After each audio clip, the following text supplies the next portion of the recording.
Ainda ouso ter esperança. Por mais difíceis, por mais desafiadoras que pareçam as circunstâncias hoje, eu ainda ouso ter esperança.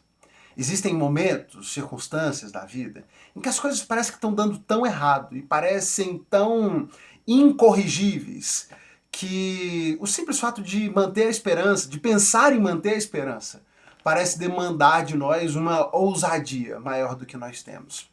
Manter a esperança em si parece ser um ato de coragem, um ato de ousadia. E é para isso que eu quero te convidar nesse momento, a refletir sobre essa afirmação do poeta de Lamentações, quando ele diz: ainda ouso, porém, ter esperança. E a entender e a observar o que ele escreve para ver onde é que ele encontra essa ousadia para manter a esperança. E quem sabe isso te inspire a manter a esperança, a ousar manter a esperança.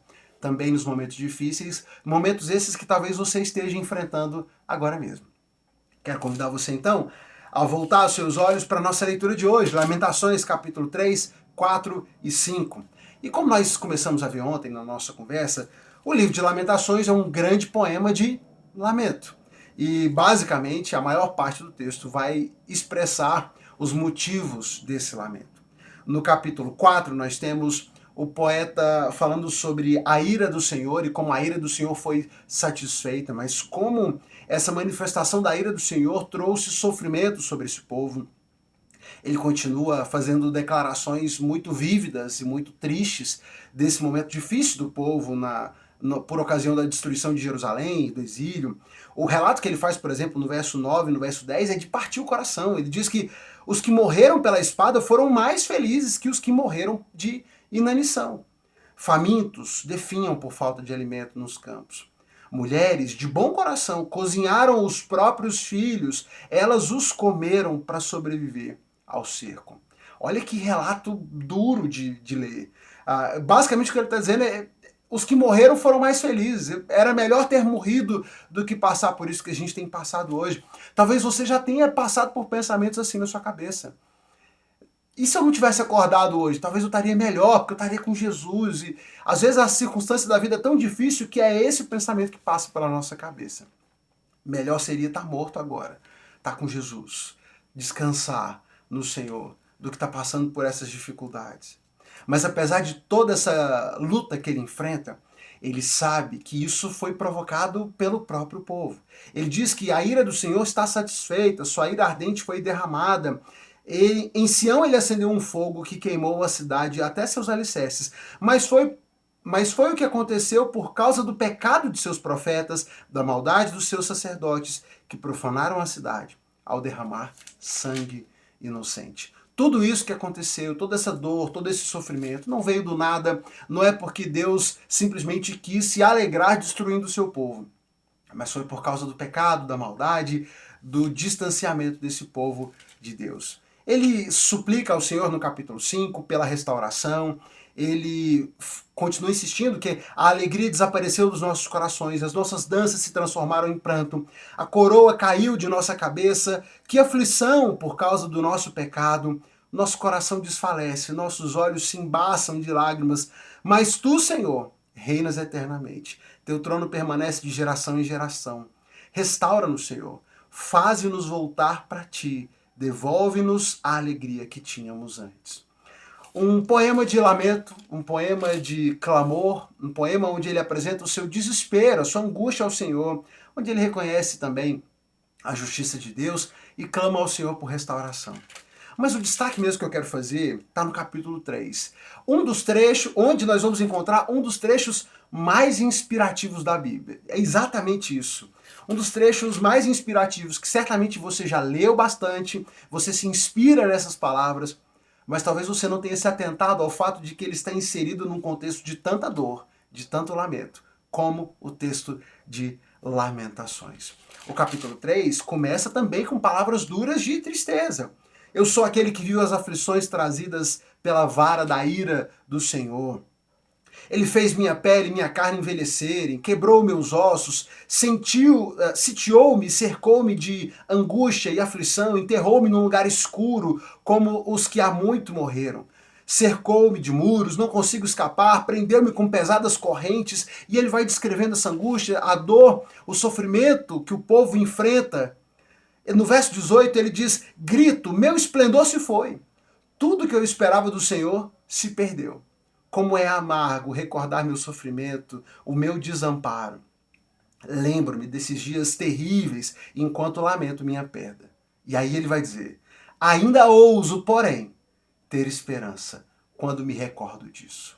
Então, nós temos um grande poema de lamento, de dor, de sofrimento. Olha o que aconteceu com a gente. Olha que circunstância nós estamos. Ele olha para o redor e descreve o caos.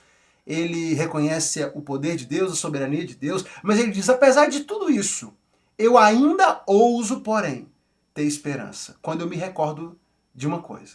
E ele vai dizer então, o que é que ele se recorda e o que é que dá para ele essa ousadia de manter esperança. E eu tenho certeza que isso vai também te trazer essa ousadia necessária para manter a esperança em meio às dificuldades. Então, ouça com atenção o que o poeta escreve. O amor do Senhor não tem fim. Suas misericórdias são inesgotáveis. Grande é sua fidelidade. Suas misericórdias se renovam cada manhã. Digo a mim mesmo, o Senhor é a minha porção, por isso esperarei nele. O Senhor é bom para os que dependem dele, para os que o buscam. Portanto, é bom esperar em silêncio pela salvação do Senhor. É bom as pessoas se sujeitarem, ainda jovens, ao jugo de sua disciplina. Que permaneçam sozinhas e em silêncio sob o jugo do Senhor, que se deitem com o rosto no pó, pois talvez ainda haja esperança, que deem a outra face para os que os ferem e aceitem os insultos de seus inimigos. Pois o Senhor não abandona ninguém para sempre. Embora traga tristeza, também mostra compaixão por causa da sua grandeza, por causa da grandeza de seu amor, pois não tem prazer em afligir as pessoas, nem em lhes causar tristeza. Saltando para o verso 39, então, por que nós humanos nos queixamos quando somos castigados por nossos pecados? Em vez disso, examinemos nossos caminhos, voltemos para o Senhor, levantemos o coração e as mãos para Deus nos céus e digamos, pecamos e nos rebelamos. Olha, eu tenho certeza que você já leu esse texto, já ouviu muito esse texto, mas talvez não se lembrava de que ele estava imerso em tanta dor.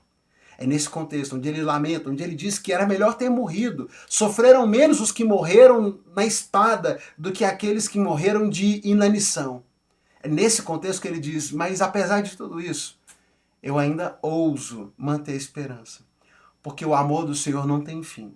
As suas misericórdias são inesgotáveis. Elas se renovam a cada manhã.